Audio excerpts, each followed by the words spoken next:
We've all said it, right? Or definitely heard it. Oh, I'm just stressed. It's almost become this like default response, Mm-hmm. this sort of casual shorthand when we feel a bit overwhelmed. Like Mm-hmm. it's just normal, part of modern life we just have to, deal with. Yeah, grit our teeth and get through it. Exactly.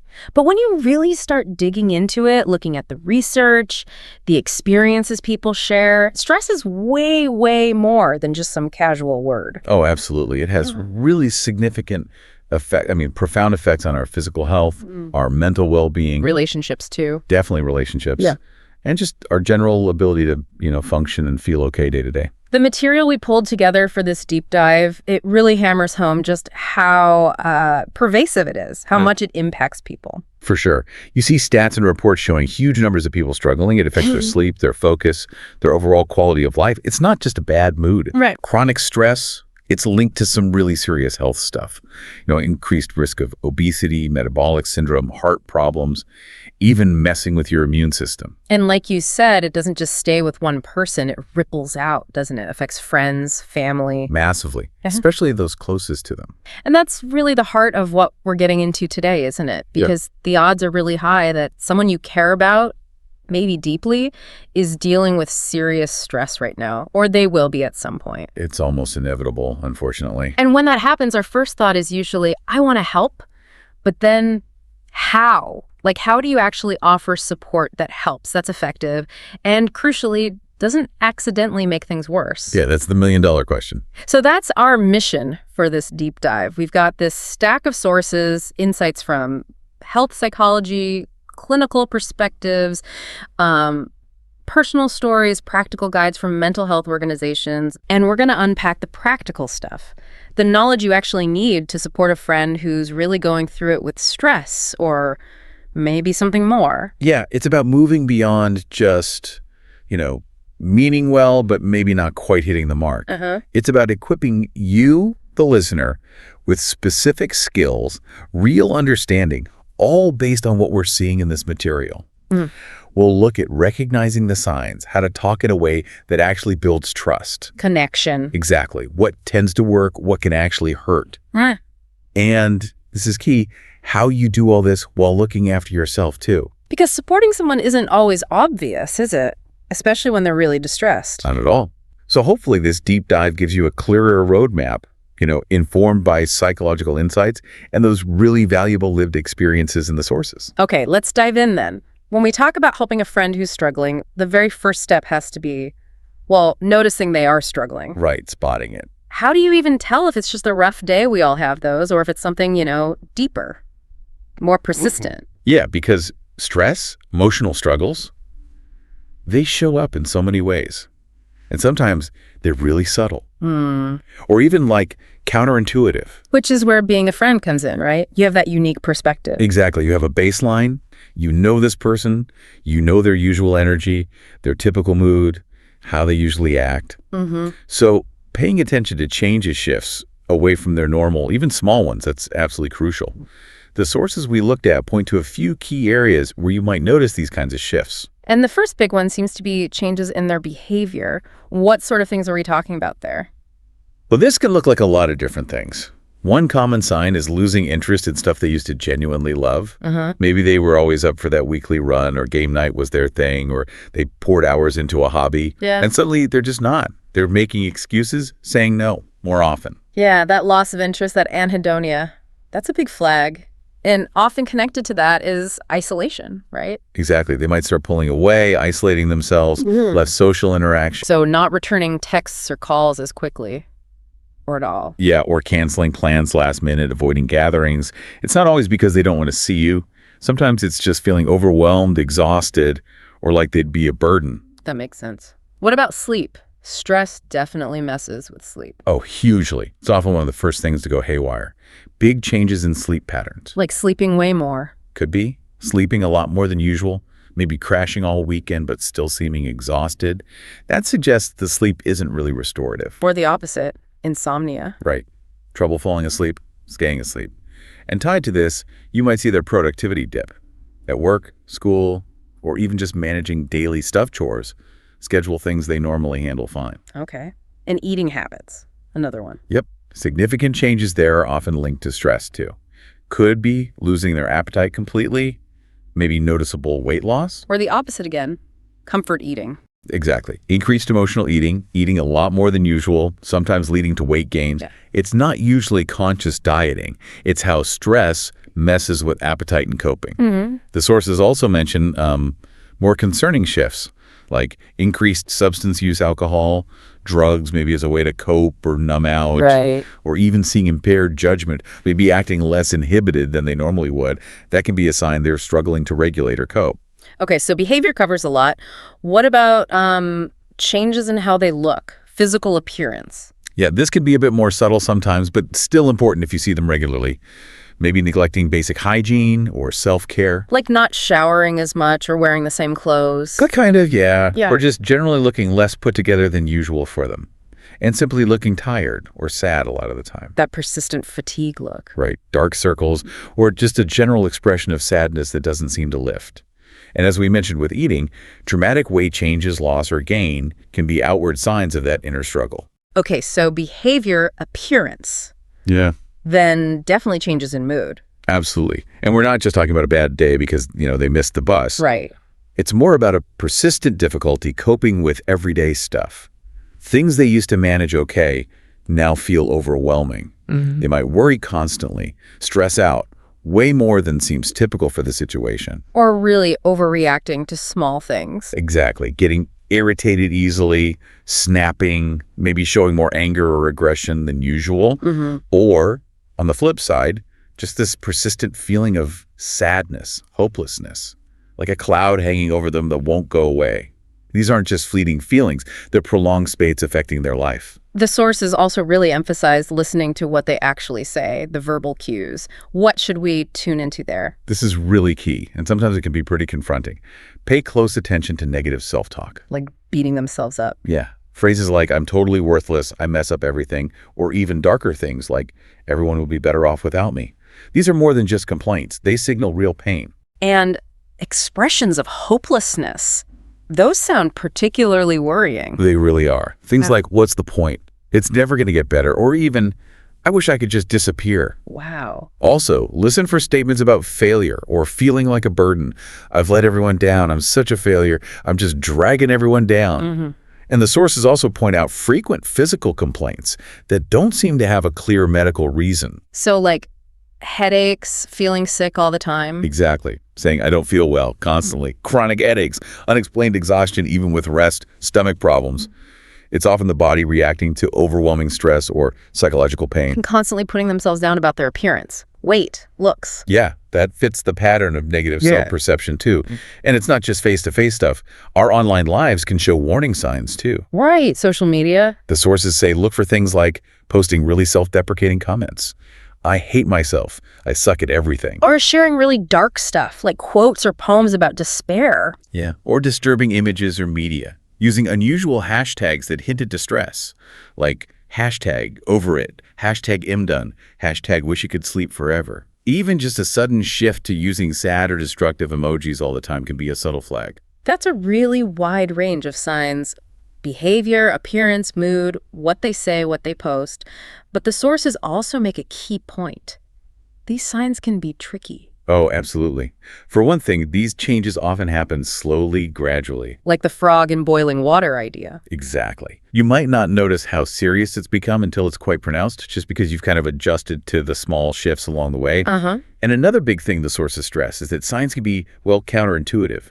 What looks like anger might actually be depression for that person. Or someone isolating might actually be dealing with intense anxiety. Precisely. Or withdrawing from everything could be linked to an eating disorder or just sheer exhaustion from chronic stress. The point isn't for you to diagnose your friend. That's not your job. Yeah. But it is important to be open to the possibility that things aren't always textbook, that struggles can look different in different people. It helps you see that maybe something deeper is going on. So with all these potential signs, some subtle, some confusing, what's the main takeaway for noticing if a friend needs support? It really boils down to trusting your gut, your instinct. As a friend, you have that unique baseline knowledge we talked about. If you have that nagging feeling something's off, if you're worried beyond just a passing thought, the sources really emphasize trusting that feeling. It's okay to take the risk. Gently and honestly express your concern. You're not accusing them or diagnosing. Not at all. Okay. You're just saying, hey, I've noticed you seem a bit different lately, or I've been worried about you. Is everything okay? You're just letting them know you see them and you care. These signs matter, especially if they stick around. Your noticing could be the first vital step. Okay, so let's say you've noticed something, trusted your gut, reached out. Now comes the really crucial part, listening. Yeah. But the sources say it's way more than just hearing them, right? Oh, much, much more.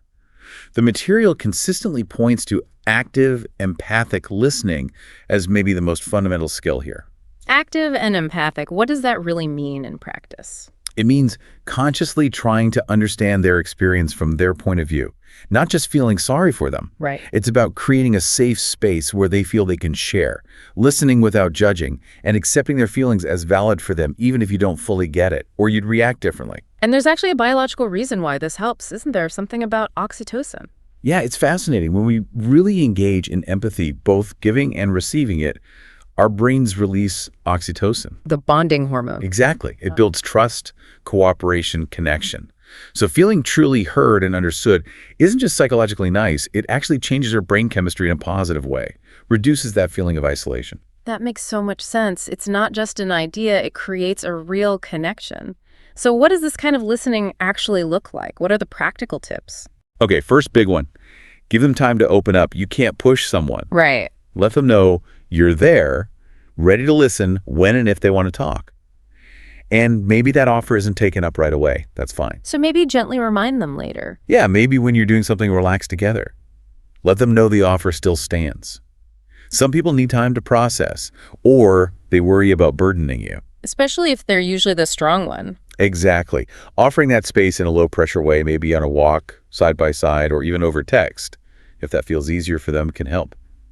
But always respect their boundaries. You're opening a door, not shoving them through it. And this next one is tough, but so important.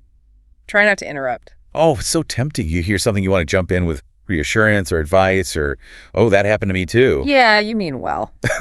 Of course. Yeah. But interrupting can feel really frustrating to the person sharing. Like you're rushing them or you don't think they're coping right. Patience is key. So just let them finish. Let them finish their thought. Show you're listening with little nods, maybe soft ahas or okay, and minimize distractions. Quiet space, phone away. Give them your full attention. The sources also mention matching their pace and tone. What's that about? It's a subtle thing, but it builds connection. If your friend is talking really slowly, quietly, low energy because they're down, and you come in all super upbeat and fast-paced, it can feel jarring.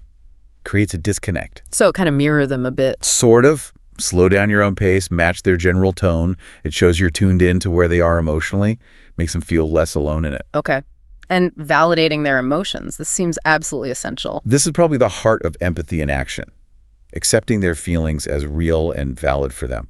Even if you don't agree with their viewpoint or think their reaction is, over the top. So you don't have to agree with why they feel that way. Exactly. But you validate the feeling itself. The sources give good examples. Instead of saying, stop worrying, the doctor said you're fine, which dismisses their current anxiety. Right. Try something like, I'm so sorry you're going through this. It sounds really tough, and it's totally understandable you feel anxious right now. See the difference? Yeah, it acknowledges the feeling. It does. And then maybe follow up with, is there anything practical I could do to help today? Body language comes up too, theirs and yours. Huge. So much communication is nonverbal. Stress can make someone seem closed off, avoiding eye contact, arms crossed, frowning. Even when they need connection. Exactly. So pay attention to their body language, facial expressions, posture, gestures to get a better read on their feelings. And just as importantly, be mindful of your own. So try to seem open. Yeah. Relaxed posture, maybe lean in slightly, nod, avoid crossing your arms. Project calmness and openness. What about eye contact? The sources said it's tricky. Yeah, it's nuanced. Eye contact shows engagement, but too much constant direct eye contact can feel intense or confrontational, especially if someone's feeling vulnerable or anxious. So it's okay to look away sometimes. Definitely. Break it gently, look away briefly, then re-engage. And some people find talking about hard stuff easier side by side, like on that walk we mentioned, rather than face-to-face intense conversation. That makes sense. And by consciously using welcoming body language yourself, appropriate eye contact, soft expression, open posture, you help counteract any closed-off signals they might be sending unconsciously. Create safety. Okay, another technique. Reflecting on what they're saying. Powerful tool. It checks your understanding and shows them you're really processing it. Briefly summarize or paraphrase what you heard them say. Not just parroting them back. No, stay close to their words and feelings, but put it slightly differently. It's not about solving, just showing you're tracking. Like, okay, so it sounds like that whole situation at work left you feeling really drained and frustrated, is that right? Uh-huh. Gives them the chance to clarify. Exactly. Or just feel heard. Wow, yeah, you really got that. And then digging deeper with questions. Yep. Once they've shared a bit, show genuine interest. Ask relevant, open-ended questions. The sources say avoid why questions usually. Because they can sound blaming. Why are you so upset? Right. Better to ask things that explore feelings or experiences. How did that make you feel? What happened next? What did you do then? Or, crucially, what do you think might help you right now? Even a simple "how was your day" is more inviting than "why were you late?" And this ties back to validation. Avoid snap judgments or assumptions. Absolutely critical. Don't jump to conclusions about what they need or should do, even if you mean well. Like assuming they just need to go for a walk when they're exhausted. That was a great example from the sources. Yeah. That assumed help felt critical because it didn't understand the reason for the exhaustion. It can make them feel more isolated. So always ask. Always check in. How can I best support you right now? What would feel helpful to you? Empathy means seeing them as complex, not just fitting them into your box or bias. This is a lot to keep in mind while you're trying to listen. The sources also say don't overthink it. Yes, that's the balance.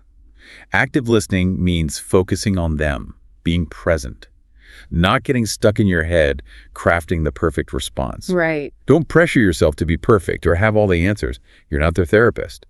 Just being there, listening without judgment, trying your best with these ideas, that's often the most powerful thing. Your presence matters. And one last point here.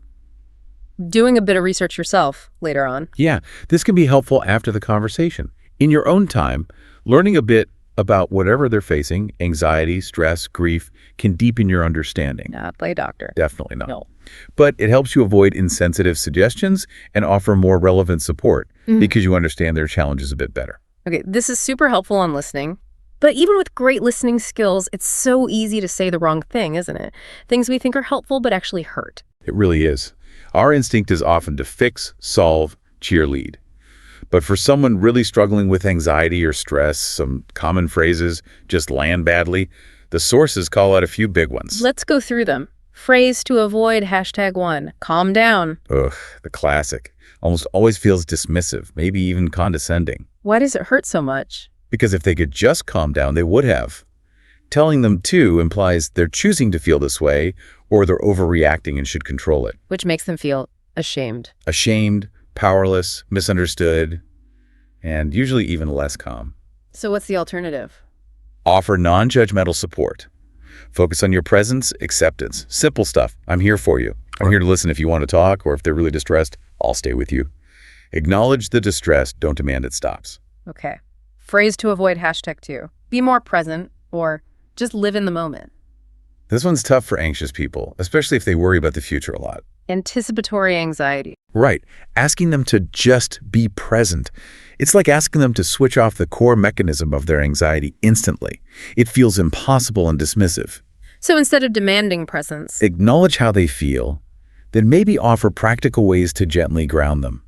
Ask what's worrying them most right now. Focus there. Offer help with that specific fear. or a grounding technique. Yeah, the sources suggest guiding them through one. Okay, let's try this. Tell me 5 things you can see right now. Focusing on the senses, see, hear, smell, touch, taste, pulls awareness into the present supportively. Not just commanding it. Exactly. Or maybe a quick visualization. Close your eyes, take a breath, picture a calm place. Guide them gently. Phrase to avoid #3, quit overthinking, or stop thinking so much. Same category as calm down. Yeah. It implies choice over something complex. The source had that analogy about diabetes. Yeah, you wouldn't tell someone with diabetes to quit being thirsty. Anxiety is a condition, not just bad habits.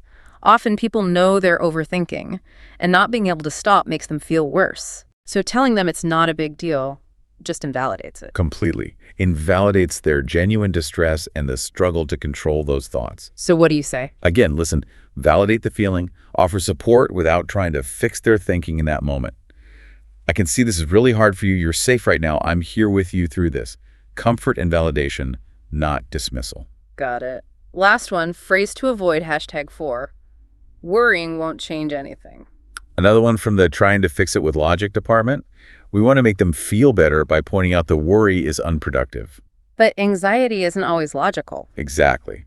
Especially when thoughts are catastrophic. Telling them their worry is pointless, even if technically true, invalidates how real and distressing those feelings are to them. Can make them feel even more out of control. So instead of pointing out the futility, Show understanding, patience, empathy. Validate the feeling, but maybe gently remind them of their strengths or offer practical help. like the presentation example. Perfect example. Instead of worrying won't help, say, feeling stressed before a presentation is totally normal. Public speaking is tough, but hey, remember how well you handled that one last month? You put in the work, you can do this. Acknowledges the feeling, reminds them of capability. Exactly. Or offer practical help. Want to run through it with me? Or shift focus? Want to grab a coffee and take a break from it for a bit? Or just that simple, let's tackle this together. Presence and support, not logic police. This is all so helpful for navigating those conversations. Now, let's shift to something really crucial. Taking care of yourself while you're supporting someone. Yes, absolutely vital. The sources hammer this home. It's that oxygen mask principle. Put yours on first. You have to. You simply can't pour from an empty cup. Yeah. You can't offer sustainable, helpful support if you're depleted, overwhelmed, or struggling badly yourself. And being that support person is demanding, isn't it? It really is. It takes time, emotional energy, effort. The sources are clear. It's totally normal to feel a whole mix of things. Like empathy, sadness. Sure. But also confusion, maybe guilt like you're not doing enough, or you feel reluctant because it's overwhelming. Frustration. Anger, even. Yeah, if things aren't changing or they push back. And definitely exhaustion, emotional, physical. Very common. And feeling those things doesn't mean you're a bad friend. Not at all. It means you're human and you're in a challenging situation. But, and this is the crucial part, if those feelings or just the stress of it all start dragging down your own mental health, your well-being, that's a clear sign, a signal you need to step back a bit, prioritize some self-care, and think about boundaries. There was that personal story in the sources about Rachel that really illustrated this. Yeah, it's powerful. Rachel was already dealing with her own anxiety and OCD, stressed out, when her friends started leaning on her heavily. It became too much. Totally. Taking on her friends' problems felt like her own anxiety got magnified. And she mentioned keeping her friends' secrets really ramped up her own stress. And her therapist used that great analogy, the wobbly table. Right. Rachel was like a table with wobbly legs. Strong enough for her own stuff, but add the extra weight of her friend's heavy problem. And it would break. Exactly. Yeah. The therapist said they were working on strengthening her legs, but she wasn't there yet. And that was okay. The key was recognizing her current capacity and being careful not to overload herself. And the big realization for Rachel, setting boundaries wasn't selfish. It wasn't being a bad friend. It was necessary self-preservation. Prioritizing her own mental health so she could continue to function and eventually be a better support. The sources echo this. Boundaries aren't abandonment. They're about sustainability and healthy relationships. So building on that story and the other advice, what are the practical tips for boundaries and self-care? Okay, first big one. Be realistic about how much you can actually give. Be honest with yourself. How much time? How much emotional energy? What practical help can you offer without totally burning out? And maybe communicating that gently. Yeah, being upfront, maybe not in painful detail, but honest about your limits. It stops you feeling resentful later and helps your friends see they need a wider support network, not just you. And it's okay for that level of support to fluctuate. Totally. Maybe you can give more during a crisis, but need to pull back when things stabilize or when your own life gets demanding. Being honest about those shifts is important when possible. And then actually setting the boundaries and sticking to them. That's the hard part. Knowing your limits and communicating them kindly but clearly, it prevents resentment. What might that look like? Could be setting time limits on draining conversations. Could be saying gently, when a specific behavior is worrying you, using I statements, I feel worried when X happens, not you always do Y. Focusing on the behavior, not blaming the person. Exactly. And knowing your own triggers is huge, especially if you've dealt with similar stuff. It's okay to say, I find it hard to talk about X in detail right now. Could we focus on Y? or just communicating what you are and aren't comfortable with. And remember, your other responsibilities, family, job, health. Support shouldn't mean sacrificing everything else. And the massive point, it is not all on you. You don't have to be their only support. Absolutely non-negotiable. If you're overwhelmed, reach out. Talk to trusted family, mutual friends, other people who care about your friend. Can they share the load? A network is stronger than one person. And maybe the most important thing for yourself, talk to someone about how you're feeling. Yes. If the stress of supporting them, or just life in general, is getting to you, get support for yourself. Therapist, counselor, support group, trusted mentor, someone who is not the friend you're supporting. It's easy to neglect yourself when you're focused on someone else. So easy. But you have to stay healthy to help anyone. And the sources mentioned, if you've had positive experiences with therapy yourself, sharing that might normalize it for your friend and encourage them too. That leads perfectly into the next step, knowing when and how to suggest they get professional help. It does. Now, it's normal to feel down or anxious when things are tough.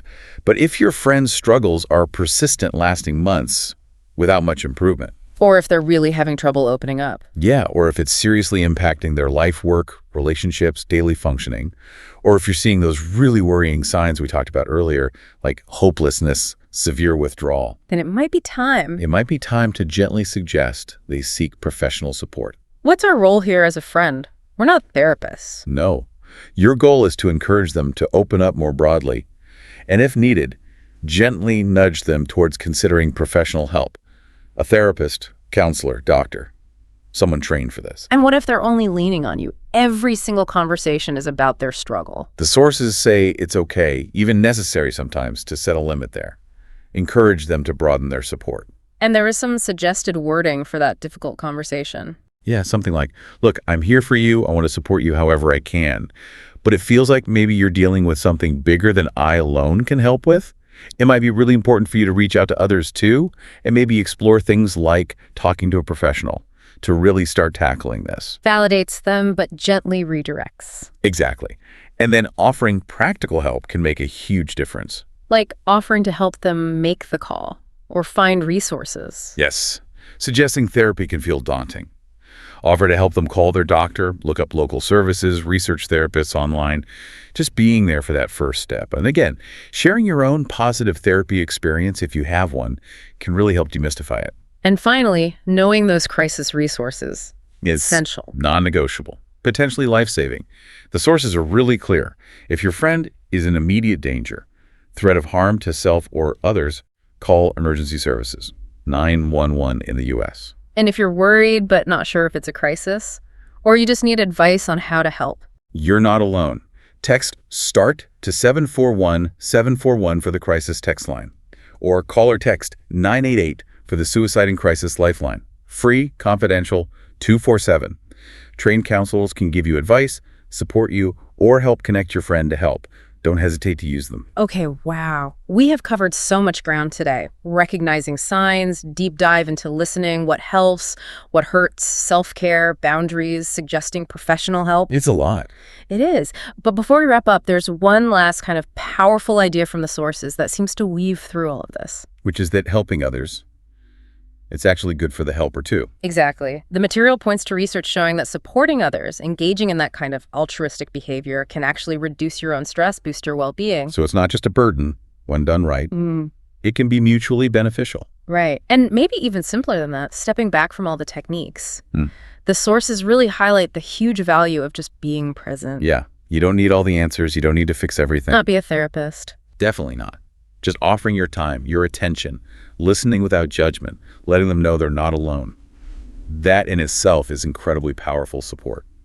That's such a comforting thought, isn't it? Take some pressure off. It's about connection, kindness, just being a friend, but maybe a friend with a few more tools in the toolkit. That can make a world of difference. Your willingness to show up really matters. Okay, let's try and summarize the key takeaways from this deep dive for you, our listener. First, pay attention. Notice those changes in behavior, appearance, mood, communication in your friends. Trust your gut if something feels off. Then practice that active, empathic listening. Give them space, try not to interrupt, validate their feelings, use open body language, reflect back what you hear, ask open-ended questions. Know what not to say. Avoid those dismissive phrases like calm down or quit overthinking. They invalidate. And critically, look after yourself. Set realistic boundaries. Practice self-care. Remember that oxygen mask. You need to be okay to help. Don't go it alone. Lean on others for support, both for your friend and for you. Get help yourself if you're struggling. Know when and how to gently suggest professional help if needed, and offer practical support with that step. And know those crisis resources, 988-741-741. And finally, remember the simple power of connection and kindness. Sometimes just being there, truly present, is the most helpful thing you can do. Yeah, it's interesting how linked it all is, isn't it? Your ability to support someone else effectively is so tied to your own self-awareness and self-care. They really are two sides of the same coin, which leads us to our final thought for you to mull over after this. Think about how practicing these skills, really seeing others, listening deeply, communicating carefully, setting those healthy boundaries, prioritizing your own well-being, how that doesn't just make you a better friend. It builds your own emotional intelligence, resilience. Exactly. It strengthens your capacity for authentic connection across your whole life. That ability to truly see someone else's struggle with compassion while also honoring your own limits, maybe that's one of the most powerful forms of connection there is for everyone involved.